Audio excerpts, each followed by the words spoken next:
ए छोटको। हाँ दीदी जी। अरे अब हो जल्दी बन जाना तो बूढ़ी के जाए ले पहले खाना ना बनी तो एकदम उपजिया के रख दिहन। उनका से तो एकदम हम परेशान हो गई नी।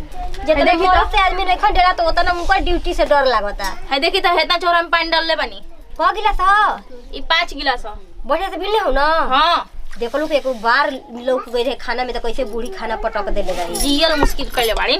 जाते दादा धीरे धीरे बोला ना तो सुन लिहन तो एको बाकी ना छोड़ी हम। कहाँ गइल बड़ी? कहाँ गइल कहाँ बाड़ी? अपन साज बाज में ओखियन के कहाँ जइयन कहाँ? सुबह सुबह उनका ड्यूटी स्टार्ट हो जाता है। हां तो उनकरे ना नया नया बियाह भइल बाटे। हमनी कोनो पतो हनी जाओ उहे ना पतो बनल बड़ी। ई बात सही कहली छोटी एकदम एक नंबर के बात कहली है। हमनी के पतो हो बानी जाता हमनी के सज धज के दिखावे के चाहिए। हमनी के सज धज के रहे के दिखावा ताड़ी। एगो सियान समरा तो बेटी बियाह करे के बिया ओकर टेंशन नहीं खे। हीरोइन बनतरी ना ऐश्वर्या राय बन के चलतरी। मुंह पर मत ये तो धक्का मुंहवा नोचे दिहन परीक्षा कर ल पेट दिहन तार मुंह में भी जानत देखू तो। गांव टोला महारा देखत नहीं खे माने हमई एगो कहे वाला बनी। जाए द गांव टोला कहिबू बात अलग बा हमने के उनकर खा तनी जाता हमने कहे के तनी के लिखे न। बुढ़ा उ खुशी आई रह एक दिन मार पटकत फुरत रहन उनकर मेकअप के अथु बोलियन ना। अब बोलियन का उतरले बटलही बने सवरिया रहते कर में बोले के का बा सुना ना। कहानी ही बोली। हेलो गुड मॉर्निंग सर। निकल गया है बस थोड़ा टिफिन लेगा उसके बाद आ जाएगा। अरे आप घबराइए नहीं ना हम टाइम से आ जाएगा। अच्छा हम बस सर बस हमको 2 मिनट के टाइम दे दीजिएगा हम आ जाएगा। वो सब टेंशन मत लीजिए हम सब आएगा तो कर देगा। ठीक है ठीक है ठीक है ठीक है सर आके मैं कॉल करेगा। नमस्ते। कहाँ है जी तुम लोग? हाँ का जी? अरे अभी तुम लोग को पता नहीं रहता है कि मैंने हम इतने बजे जाता है तो हमको कुछ चाहिए कि नहीं चाहिए? ये तो रोवा जानो तो निके 2 गो लइका मनसन भी नया नोर हई आइल बिया। अब मतलब ये सब लेते समय तुमको नहीं लड़का दिखता है हमको टिफिन बनाने समय तुमको एथु देखता है। अच्छा ये बताई कि देखो तो नहीं तुम क्या कर रहे हैं? तो हम बैठल पहले चावल का जरूरी है कि पहले बताई नाश्ता का जरूरी है? अरे तो भुजिया ना बता कहानियां चलो चलो ठीक है जब तुम लोग हमको सिखा रहे हैं ना तो हम भी तुमको सिखाएगा। हम आ रहे हैं ना आ रहा है तुम लोग बना के खाओ ना। आई देखी तेल नहीं थे अब बुढ़ाऊ पकौड़ी के लिए मैंने होता नहीं मतलब नाश्ता के लिए कुछ हमको मना नहीं चाहिए और तेल नहीं है ये नहीं और हम समझ को बुढ़ाऊ से जाके कह देना ठीक है हम जा रहे हैं जी। छमक के चल देखो होता नहीं तेल में का बनी हो। हां एकदम उपजिया के रखले ना बाड़ी एकदम परेशान आदमी उकले ना हो गइल बा ना।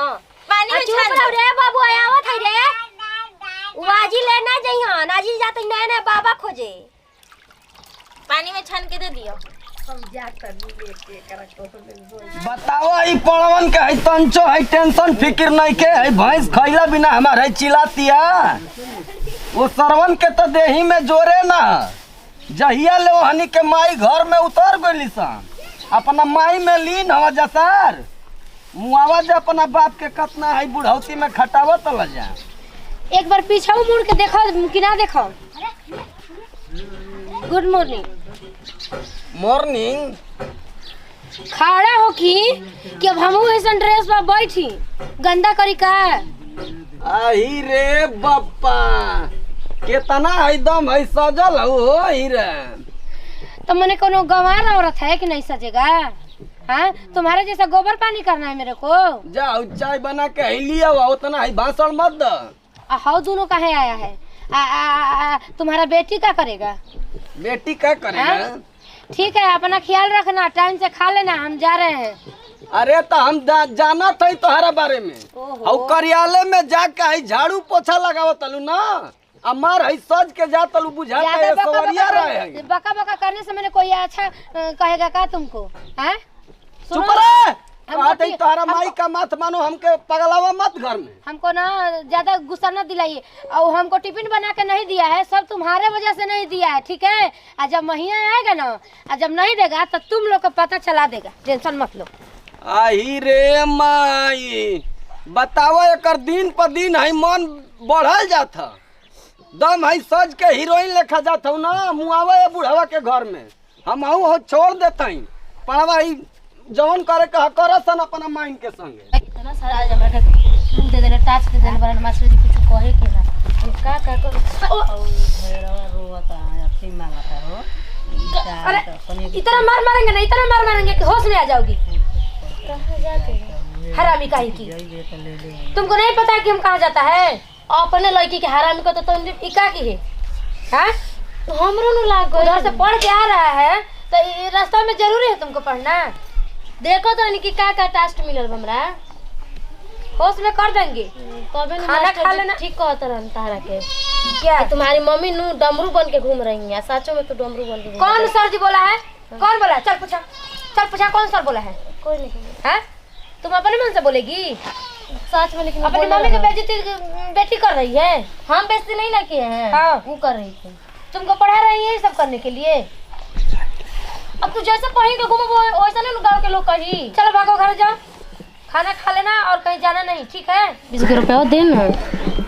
तुमको हम कल 100 रुपया दिया था ना, वो तो रह गए 50 रुपये की कॉपी की ननी। हाँ चलो ठीक है, अभी महीना नहीं मिला है, मिलेगा तो जाओ घर जाओ। जाते हैं पागल कहीं की समझ में आ रही है नहीं। छटके हाँ मम्मी जी इधर आ। हम जा रहा था तब तुम क्या बोल रही थी? क्या मांग रही थी बोलो? ही लिस्ट। अच्छा एकरा में सामान लिखल बटे तो मैं लिया देम बाजार से। अरे हमसे तुम मांग रहा है? तुम अपने मम्मी पापा से मांगो, अपने भतार से मांगो, नहीं मांगेगा? हाँ हम तुम लोग कितना दिन देगा?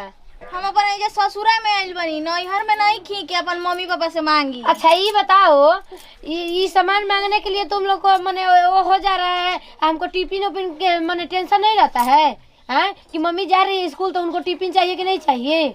टिफिन बना के ना दी ना जी, खाली यही बना लेट भइल ह। काहे लेट किया तुम लोग? काहे उतना सवेरे उठा तन जा हमनी के? हम कुछ नहीं जानता है, अपने भतार से मांगो, अपने भतार के पास रह रही हो, भतार से मांगो। मम्मी जी देखी ना तो ना पता चलत रहा कौनी कि कौन नौकरिया करी ना रहुआ। हेलो रुको, सुनी ना क्या है सर? बताई दा है ये तना कमा सके ना बहुत दिन की दूसरा से मांगे। ठीक है ठीक है, मेरा पेमेंट आ गया तो ठीक है सर, मैं 2 मिनट के बाद कॉल करूंगी। सुनी मम्मी जी, अरे वो झाड़ू पोछा का नौकरी करी ना स्कूल में। अरे कौन कह रहा है कि मैं झाड़ू पोछा का नौकरी कर रहा है? कौन कह रहा है? तुम लोग चले क्या मेरे साथ देखेगा? जाना तनी के कहत रहल और स्कूलिया में खाना बनाए बोली हमनियो के सोचत नहीं जाके हमनी के सास कॉमन नौकरी करेली। माना तनी दूर बाटे आदमी जाना वो न है नहीं तो हाथ ना सज धज के कोइला के का जरूरत है? हम पैसा कमा रहा है, हम पहन रहा है, तो तुम लोग के का हो रहा है? हम अपने कपड़ा काहे नीचे मैला हो जाता है, रोज खींचता है नीचे एकदम मैला हो लगेला जी। तुम लोग क्या करने आया है? खींचेगा नहीं, खाना नहीं बना के खिलाएगा, क्या करेगा? माने आप दूसरे का काम करेंगे, हम यहाँ का काम करेंगे। चलो हटो हटो हटो मेरे सामने, हटो मेरे से कुछ नहीं मांगना है आज की बात से, समझ गए ना? मैं सिर्फ अपना ड्यूटी करेगा, आएगा खाएगा बस। तुम लोग से कोई खेत बना दू लड़का जवान बना जा कमाता ना जा, ठीक नो? खेत के धमकी दे रहा है। अरे चुपचाप रही है, लेके जाइए पर्ची है ना तो रखो, अपने अपने भतार से मंगाओ, मेरे बस की बात नहीं है। हाँ होगा तो उसमें से हम 1000-2000 दे देंगे। हमारे का पतो है, ठीक नो? मेरी बेटी नहीं है, ब्याह नहीं होगा उसका, चुपचाप सारी कुंवारे रहेगा। बेटी बाड़ी ना, बेटी हमनियो के ननद हमनियो के कपार पे के भीड़ बाड़ी, ठीक नो? साड़ी पहिरी चुपचाप घरे रही रहो, नौकरी करे के जाए के जरूरत नहीं है। तुम लोग माई बन के आई हो? माई हाँ पतो है जा। रुको अभी सर बुला रहे हैं। अरे जैसे कहेगा वैसे रहेगा परी, ठीक नो? फुल राउंड हीरोइन बनल छूट जाई। थोड़ा लेके आज के और हाजी है आदमी जइहन जब ना लिए हैं तो एउ तरह रही ना कुछ बनबो ना छोड़ दे। कौनो के टेंशन नहीं के ले चाची। अजीब अब जीरो से एगो बात कहे करला का रे? कोनी मम्मी जी निक काम करतड़ी, जाके झाड़ू पोछा करतड़ी, यात्रा दिन से आदमी के ना पता रहल हटे, दूर स्कूल रहल त अब पता चलल कि ऑफिस के सफाई करी ना आ 3000-4000 रुपया मिलत हटे, वही में मार सज धज के जातनी तो ये छोड़ा तो पूरा हमारी इज्जत है डुबा रहल बिया। काहे नहीं कि छोड़ा दे तो हमहू कहत रहनी कि ना पढ़ल बानी ना लिखल बानी ना हिंदी बोले आवत सुध अब कौन उनका के नौकरी लग गइल बाटे। बताओ साहब छाटी हो भैंस के डाले का कहत या ना कि हम तुमको हम नहीं जानते हैं, हम जा रहा हूँ ड्यूटी में। सुनी ना हम तो कहतनी सब मुंह कर कुल बैग में छीन छान के अमल छोड़ा उड़ा दी ना तो जाके अथुए में ऑफिस में कंप्लेन कर दी कि हम मेरा काम ना करी।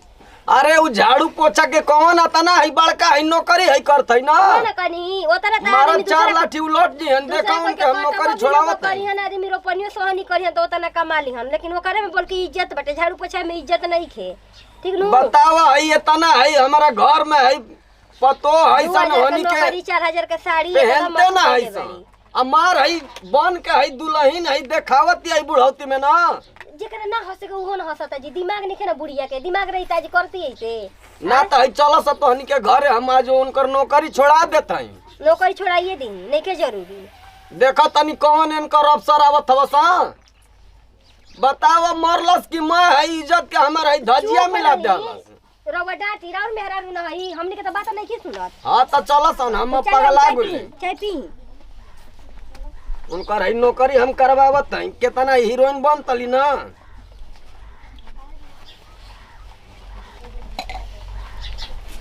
क्या करे हमरा के तो 1 मिनट।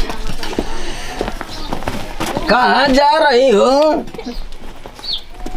कहाँ इतना है सज कर जा रही हो बमबिलार नहीं तुमको आदत पड़ गया है। तारा माई कमा तुम कहबो बमबिला मारा बेजे उलट जइबो चल हटा भाई धरा है तार माँ हम नौकरी हम देख लेला है कौन नौकरी करत हो क्यों इसको रखे? चल है तो के आज ले है ड्यूटी ना जाए का घर के मैं है ड्यूटी करे के हाँ हाँ ढेर मारा बाबूजी इनकरा मारा ई तो के समझ में ना आवत रे करौचिया करे हमर माई स्कूल में बताओ ई गांव घर में मैं हमर है इज्जत न लेते रे हाँ मास्टरों कहत रहे कि तुम्हारी मम्मी डमरू नियर चल रही है ऐसे कह रहे थे। बतावा जकरा घर में है दू गो पतो है हेता ना है सज के जात है बुढ़ौती में स्कूल कैसे जाता है? दे रे अरे दबा बाबूजी इधर ले चले चल हटे चले चलन तो हम तोड़ दे टंगा दिया मार के मैं नौकरी कर भुलवा दे तोप दे में ही में हो जाके मर जेबे जानत नहीं खत्म करवाई हम उसमें हो जीबू एक हाली में मैं 12 रुपया बनल तो के छोड़ा देत हई आवे ने निकलत तू। नमस्कार प्रणाम हम निकिता जी हमने के अपन टीम भाई हमने के को पारिवारिक वीडियो अच्छा लगे तो दिल से लाइक शेयर कमेंट करते रह जाइए सबके साथ विदाई अगले वीडियो में फिर मिलेंगे बाय बाय।